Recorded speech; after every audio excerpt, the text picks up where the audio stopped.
শেখ হাসিনা দেশে ফেরার final date ঘোষণা করলো স্বয়ং জাতিসংঘ। গতকাল জাতিসংঘের বৈঠক চলাকালে এই ঘোষণা দেন জাতিসংঘের মহাসচিব ম্যাথিউ মিলার। বাংলাদেশের সাবেক প্রধানমন্ত্রী শেখ হাসিনার পালিয়ে যাওয়ার প্রায় ২ বছর হতে চলল। সম্প্রতি জাতিসংঘ শেখ হাসিনাকে বাংলাদেশে ফেরানোর বিষয়ে তাদের অবস্থান পরিষ্কার করেছে।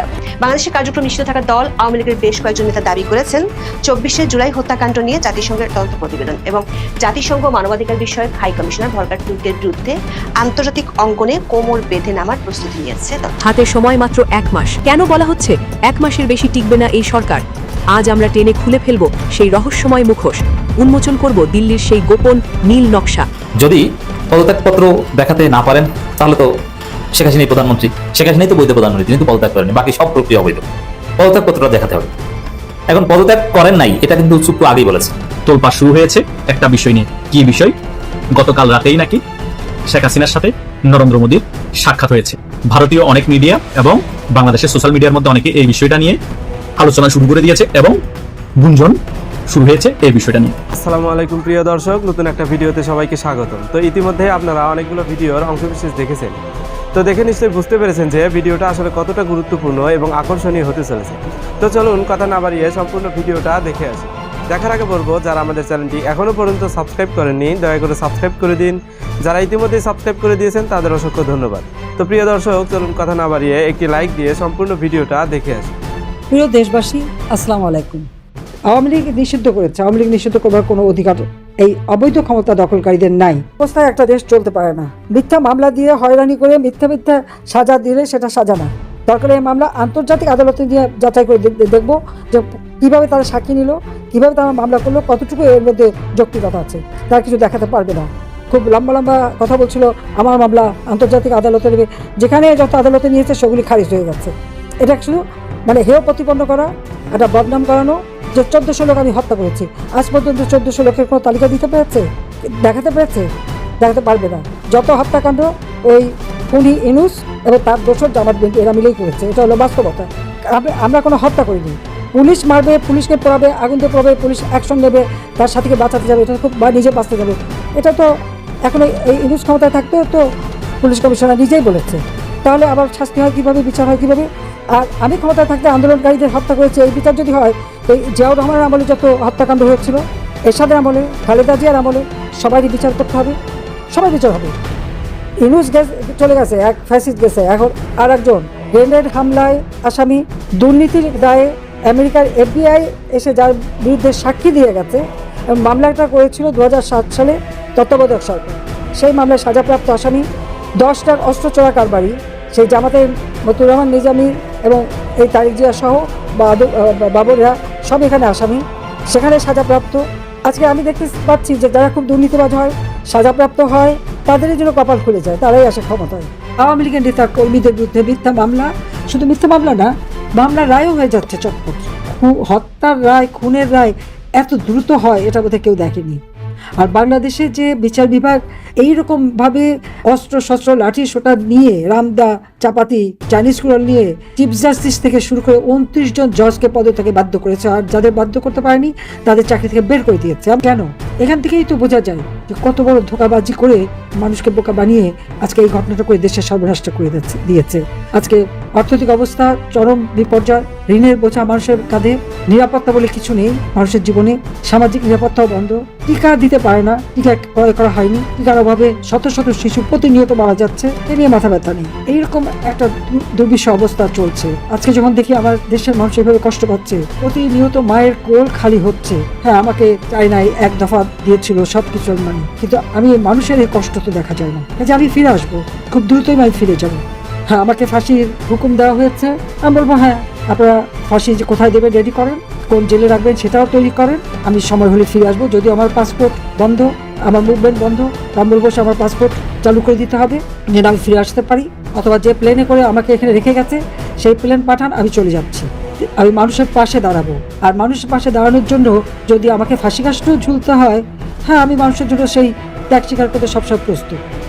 কারণ যেখানে আমাদের হাজার হাজার নেতাকর্মীকে, বাংলাদেশের জনগণকে পিটিয়ে পিটিয়ে হত্যা করা হয়েছে, অন্তঃসত্ত্বা পুলিশ পর্যন্ত যেখানে রেহাই পায়নি, সেখানে আর জীবনের মায়া তো আমার নেই, আর সবই তো হারিয়েছি। কিন্তু আজকে সেই মর্যাদা বাংলাদেশের ধূলিসাৎ করে দিয়েছে ওই বিশ্ব বার্তার ইউনূস আর তার এই এবং জামাতে ইসলামী সহ যুদ্ধাপরাধী এবং জঙ্গি সন্ত্রাসীরা এক হয়ে বাংলাদেশকে আজকে ধ্বংসের কিনারে নিয়ে গেছে। এখান থেকে বাংলাদেশকে ফেরাতে হবে, জঙ্গি দমন করতে হবে, আইনের শাসন প্রতিষ্ঠা করতে হবে, অর্থনৈতিক মুক্তি আনতে হবে, সকল বন্দীদের মুক্তি দিতে হবে, রাজবন্দীদের মুক্তি দিতে হবে।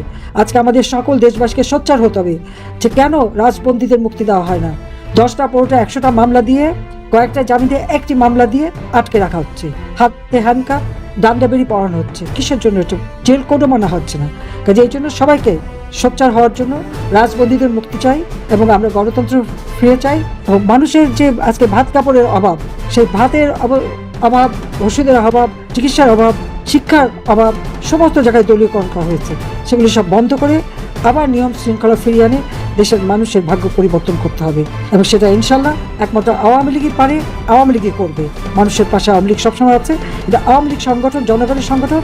এই সংগঠনকে কোনো অবৈধ ক্ষমতাধারীরা তারা এটাকে নিষিদ্ধ করতে পারে না। নিষিদ্ধ করলেই আওয়ামী লীগ নিষিদ্ধ হয়ে যায় না, যায় নাই। আওয়ামী লীগ করে শুনলে তাদের উপরে হামলা করতে হবে, ছাত্রলীগ শুনে হামলা করতে হবে কেন? কী অপরাধ করেছে? 1949 সালে আওয়ামী লীগ প্রতিষ্ঠা লাভ করেছে, 1948 সালে ছাত্রলীগ। বাংলাদেশের সবকটা অর্জনের পিছনে আওয়ামী লীগ, ছাত্রলীগ। এই স্বাধীনতা অর্জন করেছে আওয়ামী লীগ সংগঠন, বাংলাদেশের মানুষকে জাতির পিতা বঙ্গবন্ধু শেখ মুজিবের নেতৃত্বে সুসংগঠিত করে। আর সেই সংগঠন তারা রাখবে না। একটা গোষ্ঠী বা একটা সংগঠনকে যদি কেউ সম্পূর্ণভাবে খতম করতে চায়, এই যে আওয়ামী লীগের নেতাকর্মী, পুলিশ, সব এক একটা গোষ্ঠী ধরে ধরে হত্যা করছে, সংখ্যালঘু সম্প্রদায়ের উপর হামলা, এই সংখ্যালঘু সম্প্রদায়কে হত্যা করে শেষ করে দেওয়া, এটাই গণহত্যা। আমি যে এটুকুই বলবো যে আজকে বাংলাদেশ একেবারেই ভালো অবস্থায় নাই। এই যে অগণিত নেতাকর্মীর উপর যে নির্যাতন করে যাচ্ছে, এর জবাব একদিন ইউনূসকে দিতে হবে। এবার জাতিসংঘের কাছে 24শে জুলাই আন্দোলনে সংস্থাটির ভাষ্য অনুযায়ী মারা যাওয়া 1400 জনের পূর্ণাঙ্গ তালিকা ও নিহতদের পূর্ণাঙ্গ পরিচয় চাওয়া হয়েছে। গত 28শে মে জুলাই হত্যাকাণ্ড নিয়ে জাতিসংঘের তৈরি করা তদন্ত প্রতিবেদনকে অত্যন্ত ভুল ও বাস্তবতা বিবর্জিত বলে মন্তব্য করে চিঠি দিয়েছেন বাংলাদেশের সাবেক প্রধানমন্ত্রী শেখ হাসিনার ব্রিটিশ আইনি কৌশলী। তার 2 দিনের মধ্যে কানাডা ভিত্তিক একটি মানবাধিকার সংস্থা জাতিসংঘ মানবাধিকার বিষয়ক হাই কমিশনার ভলকার তুর্কের কাছে ওই 1400 জনের নাম ঠিকানা চেয়ে আরেকটি চিঠি দিল। আওয়ামী লীগের একাধিক সূত্রে নিশ্চিত হওয়া গেছে আরো বেশ কয়েকটি আন্তর্জাতিক প্রতিষ্ঠান ও সংস্থার সামনে ভলকার তুর্কের টিমের তৈরি করা প্রতিবেদনের বস্তুনিষ্ঠতা নিয়ে প্রশ্ন তুলে বিষয়টি তদন্তের জন্য চিঠি দিবে। বাংলাদেশের কার্যক্রম নিষিদ্ধ থাকা দল আওয়ামী লীগের বেশ কয়েকজন নেতা দাবি করেছেন 24শে জুলাই হত্যাকাণ্ড নিয়ে জাতিসংঘের তদন্ত প্রতিবেদন এবং জাতিসংঘ মানবাধিকার বিষয়ক হাই কমিশনার ভলকার তুর্কের বিরুদ্ধে আন্তর্জাতিক অঙ্গনে কোমর বেঁধে নামার প্রস্তুতি নিয়েছে দলটি। সংশ্লিষ্ট সূত্রগুলো বলছে আওয়ামী লীগ জাতিসংঘের এই প্রতিবেদনটির ভুল তথ্যের বিরুদ্ধে আন্তর্জাতিক অঙ্গনে বড় ধরনের শোডাউনের প্রস্তুতি নিয়েছে।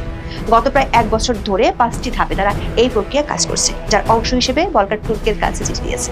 এর পরের ধাপে জাতিসংঘের কয়েকজন বিশেষ দূতকে চিঠি দিবে দলটি। তারপর বিশ্বের বেশ কয়েকটি শক্তিশালী দেশ ও সংস্থার কাছে এ নিয়ে লবিং করবে। আর চিঠির আনুষ্ঠানিক কোনো জবাব না পেলে পরের ধাপে ভলকার তুর্কের বিরুদ্ধে জাতিসংঘের সংশ্লিষ্ট দপ্তরের আনুষ্ঠানিক নালিশ জানানোর পরিকল্পনা আছে দলটির। এজন্য এরই মধ্যে তুর্কের বিরুদ্ধে আন্তর্জাতিক গণমাধ্যমে প্রকাশিত বিভিন্ন রিপোর্ট সহ নথিপত্র সংগ্রহ করেছে। আওয়ামী লীগের কয়েকজন নেতা দাবি করেছেন চলতি বছরের অক্টোবরে ভলকার তুর্কের মেয়াদ শেষ হবে। তার আগে জাতিসংঘের তদন্ত প্রতিবেদন এবং ভলকার তুর্কের বিরুদ্ধে সুনির্দিষ্ট অভিযোগগুলো নিয়ে আন্তর্জাতিক অঙ্গনে সাড়া ফেলতে চায় দল। এখন এমন তথ্য প্রকাশ্যে এসেছে, এমনকি অন্তর্বর্তী সরকার নিজস্ব সরকারি নথিপত্রের ভিত্তিতেও শেখ হাসিনার সরকারকে সহিংসভাবে উৎখাত করার যৌক্তিকতা প্রতিষ্ঠার জন্য যে বিভ্রান্তিকর ও উস্কানিমূলক তথ্য ছড়ানো হয়েছিল, তার আলোকে দেখা যাচ্ছে ওই সময় 1400 জন বিক্ষোভকারী নিহত হওয়ার বিষয়ে ফ্যাক্ট ফাইন্ডিং রিপোর্টের উপসংহার ছিল অত্যন্ত ভুল ও বাস্তবতা বিবর্জিত। এতে বলা হয় সরকারি গেজেটে এখন নিশ্চিত করা হয়েছে প্রকৃত সংখ্যা জাতিসংঘের প্রতিবেদনে উল্লেখিত সংখ্যার প্রায় অর্ধেক। আরো নিরপেক্ষ কিছু প্রতিবেদনে এই সংখ্যা আরো কম বলে উল্লেখ করা হয়েছে, যা বহুল প্রচারিত সংখ্যার তুলনায় সামান্য অংশ মাত্র। জাতিসংঘের প্রতিবেদনের উপসংহার সত্যের সঙ্গে এত ব্যাপকভাবে অসামঞ্জস্যপূর্ণ হওয়া অত্যন্ত উদ্বেগজনক। এটি তথ্য অনুসন্ধান প্রক্রিয়ার বিশ্বাসযোগ্যতাকে প্রশ্নবিদ্ধ করে এবং রাজনৈতিক সহিংসতাকে উস্কে দেওয়া ও বৈধতা দেওয়ার জন্য এ ধরনের ভুল তথ্য ব্যবহারের একটি উদ্বেগজনক দৃষ্টান্ত স্থাপন করে। সেই কারণে আইনজীবী স্টিফেন পালসকেসি অনুরোধ করেছেন প্রকৃত তথ্য তুলে ধরার স্বার্থে ভলকার তুর্কের দপ্তর যেন একটি সংশোধনী এবং প্রকাশ্য প্রত্যাহার বিবৃতি জারি করে। এর 2 দিনের মধ্যে জুলাই অভ্যুত্থানে নিহত 1400 ব্যক্তির তালিকা চেয়ে জাতিসংঘের কাছে চিঠি দিয়েছেন কানাডা ভিত্তিক গ্লোবাল সেন্টার ফর ডেমোক্রেটিক গভর্নেন্সের প্রেসিডেন্ট মোহাম্মদ হাবিবে মিল্লাত। শনিবার 23শে মে জাতিসংঘের মানবাধিকার বিষয়ক হাই কমিশনার ভলকার তুর্কের কাছে ওই চিঠি পাঠান তিনি। আওয়ামী লীগের আন্তর্জাতিক কার্যক্রমের দায়িত্বে থাকা হাবিবা মিল্লাতের চিঠিটি সুইজারল্যান্ডের জেনেভায় প্যালেস দে নাসিওতে অবস্থিত জাতিসংঘের মানবাধিকার বিষয়ক হাই কমিশনারের দপ্তরে পাঠানো হয়। চিঠিতে বলা হয়, global center for Democratic governance বর্তমানে 2024 সালে বাংলাদেশের রাজনৈতিক পরিবর্তন ও সংশ্লিষ্ট ঘটনাগুলোর সঙ্গে সম্পর্কিত নিহত ব্যক্তিদের একটি যাচাইযোগ্য তালিকা সংকলন ও প্রকাশের জন্য বিস্তৃত নথিভিত্তিক গবেষণার উদ্যোগ নিয়েছে। চিঠিতে বলা হয়, এই সংখ্যার পদ্ধতি, উৎস ও গঠন নিয়ে আগেও জাতিসংঘের মানবাধিকার বিষয়ক হাই কমিশনের দপ্তরের কাছে প্রশ্ন তোলা হয়েছে। স্বচ্ছতা ও তথ্যগত নির্ভুলতার গুরুত্ব এবং এসব ঘটনাকে ঘিরে চলমান আইনি বিতর্কের প্রেক্ষাপটে মূল তথ্যে প্রবেশাধিকার স্বাধীন গবেষক ও প্রতিষ্ঠানগুলোকে সঠিক ও ঐতিহাসিক রেকর্ড প্রতিষ্ঠায় বড় সহায়তা করবে। জাতিসংঘের মানবাধিকার বিষয়ক হাই কমিশনার দপ্তরকে চিঠিতে দুটি অনুরোধ বিবেচনার আহ্বান জানানো হয়। প্রথম অনুরোধে বলা হয়, প্রায় 1400 জন নিহতের উল্লেখিত সংখ্যার মধ্যে অন্তর্ভুক্ত ব্যক্তিদের বিস্তারিত তালিকা, প্রকাশযোগ্য পরিচিতিমূলক তথ্য এবং মৃত্যুর প্রাসঙ্গিক তারিখ জানানো। দ্বিতীয় অনুরোধটি হলো, সম্পূর্ণ তালিকাটি জাতিসংঘের মানবাধিকার বিষয়ক হাই কমিশনের দপ্তরের ওয়েবসাইট বা অন্য কোনো উপযুক্ত মাধ্যমে প্রকাশ করা, যেন গবেষক, নাগরিক সমাজের সংগঠন, সাংবাদিক এবং অন্য অংশীজন স্বাধীনভাবে নিজ উদ্যোগে এসব তথ্য পর্যালোচনা ও যাচাই করতে পারেন। তথ্যের সহজ প্রাপ্যতা চলমান নথিভিত্তিক উদ্যোগের বিশ্বাসযোগ্যতা, স্বচ্ছতা ও প্রমাণগত দৃঢ়তা উল্লেখযোগ্যভাবে বাড়াবে বলে উল্লেখ করেছে। যেটা বলা হয়, এতে প্রকৃত ভুক্তভোগীদের যথাযথভাবে চিহ্নিত ও স্বীকৃতি দেওয়া নিশ্চিত হবে এবং একই সঙ্গে বস্তুনিষ্ঠ ও প্রমাণভিত্তিক জন আলোচনা সহজ হবে। দর্শক, এর মধ্যে শেখ হাসিনা বেশ কয়েকটি গণমাধ্যমে ইমেল সাক্ষাৎকারে বলেছেন তিনি শিগগিরই বাংলাদেশে ফিরবেন এবং বিচারিক প্রক্রিয়ায় অংশ নেবেন। আওয়ামী লীগের একাধিক সিনিয়র নেতা দাবি করেছেন, জুলাই আন্দোলনের সংঘটিত হত্যাকাণ্ড নিয়ে শেখ হাসিনা ও আওয়ামী লীগের বিরুদ্ধে বিরোধী পক্ষ এক ধরনের মিথ্যা ন্যারেটিভ দাঁড় করিয়েছে বলে দলটি বিশ্বাস করে। আর এই ন্যারেটিভ প্রতিষ্ঠায় বড় ভূমিকা রেখেছে জাতিসংঘের প্রতিবেদনটি। শেখ হাসিনা দেশে ফেরার আনুষ্ঠানিক প্রক্রিয়া শুরুর আগেই এই ন্যারেটিভের পাল্টা জবাব দেওয়ার জন্য প্রস্তুতি নিচ্ছে দলটি। তারই অংশ হিসেবে ভলকার তুর্ককে 2 দফা চিঠি দেওয়া হয়েছে। সংশ্লিষ্ট একটি সূত্র দাবি করেছে, সামনে আরো কয়েকটি প্রতিষ্ঠানের তরফ থেকে আরো চিঠি পাঠানো হতে পারে। আওয়ামী লীগের কয়েকজন সিনিয়র নেতার কাছ থেকে জানা গেছে, জাতিসংঘের প্রতিবেদনটিতে মৃতের সংখ্যা এবং পদ্ধতিগত যথেষ্ট দুর্বলতা যে আছে সেটি সহজেই বোঝা যায়। কিন্তু বিষয়টি নিয়ে আন্তর্জাতিক অঙ্গনে মত তৈরির জন্য দলটি 5টি ধাপে কাজ করেছে। প্রথম ধাপে আইনি প্যানেল গঠনের মাধ্যমে OIOS এ আনুষ্ঠানিক স্বার্থের সংঘাতে নালিশ করার পরিবেশ তৈরি করা। আওয়ামী লীগের আন্তর্জাতিক উইং প্রখ্যাত ব্রিটিশ ব্যারিস্টার স্টিফেন পাওয়েলস কেসি এবং টাটিয়ানা এটোয়েলের মতো বিশেষজ্ঞদের নিয়ে একটি হাই প্রোফাইল আন্তর্জাতিক আইনি দল 1 বছর আগে গঠন করেছে। দ্বিতীয় ধাপে দলটি জাতিসংঘের প্রতিবেদনটির চোলচেরা বিশ্লেষণ করে 40 পৃষ্ঠার একটি পাল্টা রিপোর্টও তৈরি করেছে, যেটি এরই মধ্যে ভলকার তুর্ক সহ জাতিসংঘের বেশ কয়েকজন বিশেষ দূতের কাছে পাঠানো হয়েছে। রিপোর্টটিতে 9টি পয়েন্টে জাতিসংঘের তদন্ত প্রতিবেদনের অসঙ্গতিগুলো তুলে ধরা হয়েছে। নবম পয়েন্টে জাতিসংঘের প্রতিবেদনের 109টি প্যারায় কি কি ভুল ও কন্ট্রাডিক্টরি তথ্য আছে সেগুলো তুলে ধরা হয়েছে। এছাড়া জাতিসংঘ তাদের প্রতিবেদনে কি ধরনের তথ্য ও ঘটনা এড়িয়ে গেছে তার প্রমাণ হিসেবে ছবিসহ বেশ কয়েকটি কেসের কথা তুলে ধরেছে। আওয়ামী লীগের রিপোর্ট ও চিঠিগুলো জুলাই হত্যাকাণ্ডের মৃত্যুর সংখ্যা ও তথ্যের অসঙ্গতি, জাতিসংঘের তদন্ত দলের খুবই কম নমুনার মাধ্যমে দুর্বল তদন্ত, রাজনৈতিক একপেশে বয়ান ও পক্ষপাতদুষ্ট পটভূমি, ফর্সা রিপোর্ট থেকে গুরুত্বপূর্ণ তথ্য রহস্যজনকভাবে বাদ দেয়া এবং প্রতিহিংসামূলক সহিংসতার দায় শুধু আওয়ামী লীগের উপর চাপানো অভিযোগগুলো তুলে ধরা হয়েছে। দর্শক, জাতিসংঘের প্রতিবেদনটিতে 5 আগস্ট থেকে 15 আগস্ট পর্যন্ত মানবাধিকার লঙ্ঘনের জন্য তখনকার অন্তর্বর্তী সরকারের সমর্থক দল ও গোষ্ঠীগুলোর উপর দোষ দেওয়া হয়েছিল। অন্যদিকে আওয়ামী লীগ জাতিসংঘের কাছে যে প্রতিবেদনটি জমা দিয়েছে সেটিতে 15 জুলাই থেকে 5 আগস্ট পর্যন্ত দলটির নেতাকর্মী এবং আইন শৃঙ্খলা বাহিনীর উপর নির্যাতনের বেশ কিছু বর্ণনা তুলে ধরা হয়েছে। আওয়ামী লীগের একাধিক সূত্র বলছে, নিয়ম অনুযায়ী ভলকার তুর্কের কাছে চিঠি পাঠানোর কাজ শেষ হবে খুব শিগগিরই। এরপর তারা ভলকার তুর্ক কি ব্যবস্থা নিচ্ছেন তার জন্য অপেক্ষা করবেন কিছুটা সময়। যদি উত্তর না মেলে তাহলে জাতিসংঘের স্পেশাল রিপোর্টারদের কাছে আর্জেন্ট অ্যাপিল করবেন। স্টিফেন পাওয়েলস কেসি এরই মধ্যে শেখ হাসিনার পক্ষে জাতিসংঘের বিভিন্ন স্পেশাল রিপোর্টারদের কাছে জরুরি অ্যাপিল পাঠিয়েছেন, তবে সেটি ছিল বাংলাদেশের আইসিটি নিয়ে। এবার জাতিসংঘের তদন্ত প্রতিবেদনের বস্তুনিষ্ঠতা নিয়ে প্রশ্ন তুলে অ্যাপিল করবেন শেখ হাসিনার আইনজীবীরা। চতুর্থ ধাপে আন্তর্জাতিক ফৌজদারি আদালত বা ICC-তে আর্টিকেল 15 কমিউনিকেশনের অধীনে আবেদন করা হবে দলটির পক্ষ থেকে। দলটির নেতারা বলছেন, জাতিসংঘের এই প্রতিবেদনটি যেটি নিয়ে আওয়ামী লীগ প্রশ্ন তুলেছে সেটি বাংলাদেশের ICC-তে গৃহীত হয়েছিল এবং এর ভিত্তিতে শেখ হাসিনার বিরুদ্ধে ফাঁসির দণ্ড দেওয়া হয়েছে। একইভাবে আওয়ামী লীগের নেতাকর্মীদের বিরুদ্ধে সংগঠিত অপরাধের জন্য ডক্টর ইউনূস এবং অন্তর্বর্তীকালীন সরকারের উপদেষ্টাদের অভিযুক্ত করে একটি আবেদন পাঠাতে পারে ডাউটি স্ট্রিট চেম্বার। সবশেষ গুরুত্বপূর্ণ ধাপটি হলো কূটনৈতিক লবিং এর বৈশ্বিক অংশীদারদের যুক্ত করার মিশনে নামবে গত প্রায় 2 বছর ধরে বাংলাদেশের রাজনীতিতে কার্যক্রম নিষিদ্ধ থাকা দলটি। সংশ্লিষ্টদের দাবি, ভলকার তুর্কের কাছে পাঠানো চিঠি এবং আওয়ামী লীগের তৈরি করা রিপোর্ট সংযুক্ত করে এরই মধ্যে বিভিন্ন দেশের দূতাবাস ও সংস্থার কাছে চিঠি পাঠানো শুরু করেছে দলটি। এরপর দলটি আনুষ্ঠানিকভাবে বিশ্ব মিডিয়ার মাধ্যমে একটি স্বাধীন আন্তর্জাতিক মানবাধিকার সংস্থাকে দিয়ে একটি বিকল্প কমিশন অফ ইনকোয়ারি গঠনের প্রস্তাব দিতে পারে। আওয়ামী লীগের একজন সিনিয়র নেতা বলেছেন, ভলকার তুর্কের মেয়াদ শেষ হবে চলতি বছরের অক্টোবর। 2022 সালের 17 অক্টোবর দায়িত্ব নিয়েছিলেন তুর্ক। আওয়ামী লীগের একটি টিম এরই মধ্যে ভলকার তুর্কের বিরুদ্ধে আন্তর্জাতিক অঙ্গনে যেসব অভিযোগ আছে সেগুলোর ব্যাপারে তথ্য সংগ্রহ করেছে। এর মধ্যে ফরেন পলিসির মতো নাম করা ওয়েবসাইটে ছাপা হওয়া প্রতিবেদনও আছে। এছাড়া গত বছরের জন্য জাতিসংঘের স্টাফরাই ভলকার তুর্কের বিরুদ্ধে আনুষ্ঠানিক অভিযোগ জমা দিয়েছিল। একটি সূত্র নিশ্চিত করেছে, জাতিসংঘের তদন্ত দল বাংলাদেশে কাজ শুরুর পর থেকে রিপোর্ট দেওয়া পর্যন্ত সময়ে ভলকার তুর্ক মোহাম্মদ ইউনূসের সাথে 3টি বৈঠক করেছেন। প্রথমটি নিউ ইয়র্কে, দ্বিতীয়টি ঢাকায় এবং সবশেষটি সুইজারল্যান্ডের দাভোসে। আওয়ামী লীগের একটি সূত্র বলছে, এই বৈঠকগুলো তদন্ত চলাকালীন কনফ্লিক্ট অফ ইন্টারেস্ট হিসেবে কাজ করেছে এমন নথিপত্র ও ভিডিও ফুটেজ সংগ্রহ করছে দলটি, যেগুলো ভলকার তুর্কের বিরুদ্ধে আনুষ্ঠানিক অভিযোগ দায়েরের জন্য কাজে লাগবে। আওয়ামী লীগের আইনজীবীরা office of internal oversight services বা OIOS এ এই অভিযোগ দায়ের করতে চায়। দর্শক, জাতিসংঘের নিজস্ব কর্মকর্তাদের পেশাগত অসদাচরণ, জালিয়াতি, তথ্যের বিকৃতি, স্বার্থের সংঘাত বা কনফ্লিক্ট অফ ইন্টারেস্ট এবং পদ্ধতিগত পক্ষপাতিত্ব তদন্তের জন্য সবচেয়ে শক্তিশালী সংস্থা হলো এই OIOS। প্রশ্ন হলো, গত 1 বছর ধরে আওয়ামী লীগ যে জাতিসংঘ প্রতিবেদনের বিরুদ্ধে কাজ করে যাচ্ছে এবং আন্তর্জাতিক মহলে এ নিয়ে সাড়া ফেলতে চাইছে, তাতে আসলে কি কোনো প্রভাব পড়বে? বিশেষ করে জাতিসংঘের তদন্ত প্রতিবেদন প্রত্যাহার বা সংশোধনের অতীত ইতিহাস কি আছে? বিশেষজ্ঞরা বলছেন, জাতিসংঘের আইনি দায়মুক্তি থাকলেও সংস্থাটির বিশ্বাসযোগ্যতা এবং নৈতিক কর্তৃত্ব ধরে রাখার জন্য তারা অনেক সময় নিজেদের অভ্যন্তরীণ তদন্তের মুখোমুখি হতে বাধ্য হয়।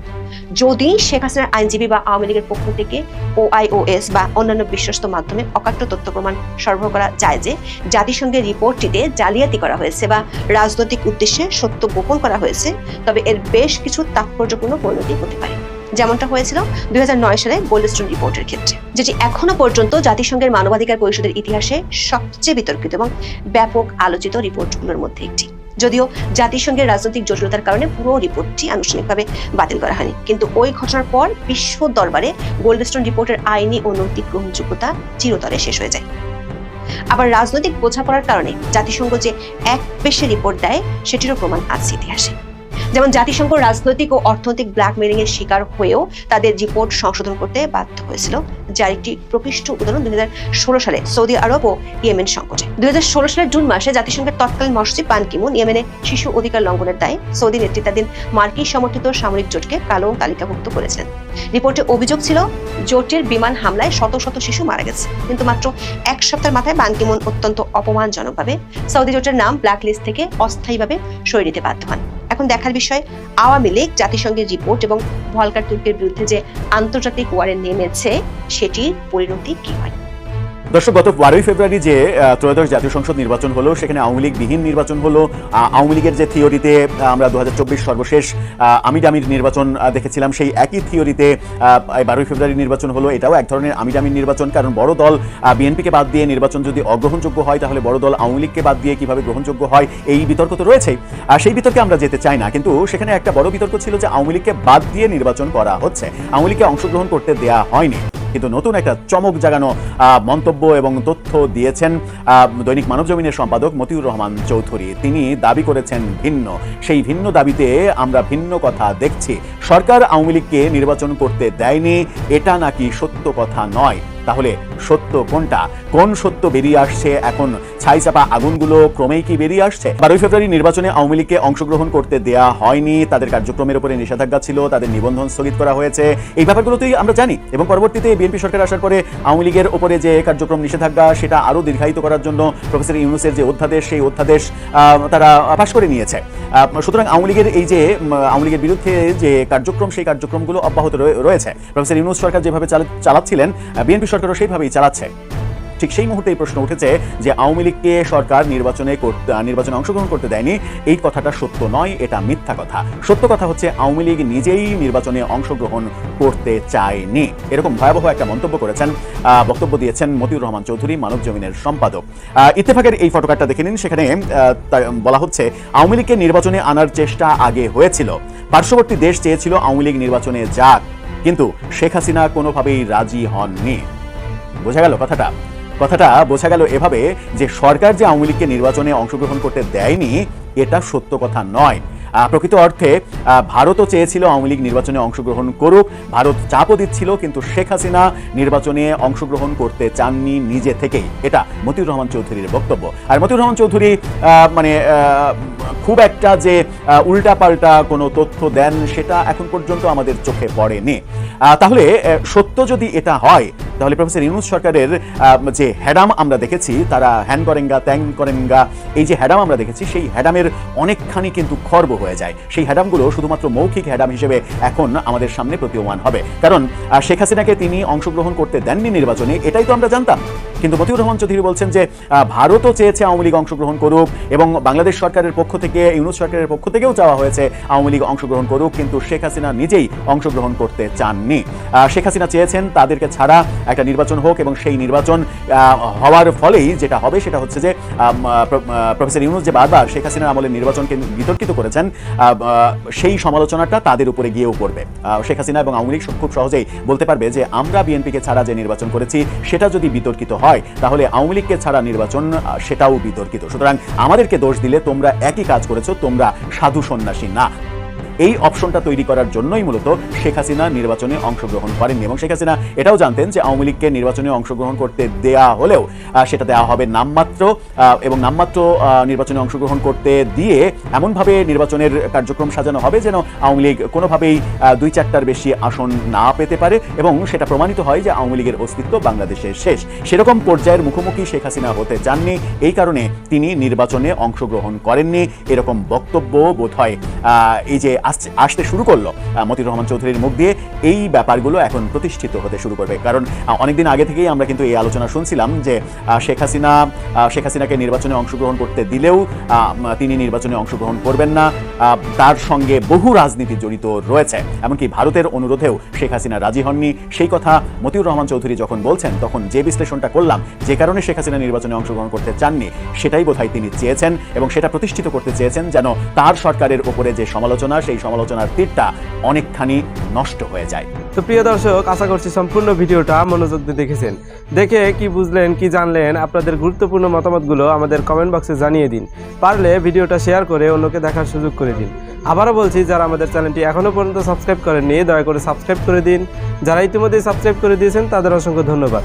তো প্রিয় দর্শক, আজকের মতো এই পর্যন্তই। দেখা হবে পরবর্তী কোনো নিউজে। ততক্ষণ সবাই ভালো থাকবেন, সুস্থ থাকবেন। আল্লাহ হাফেজ।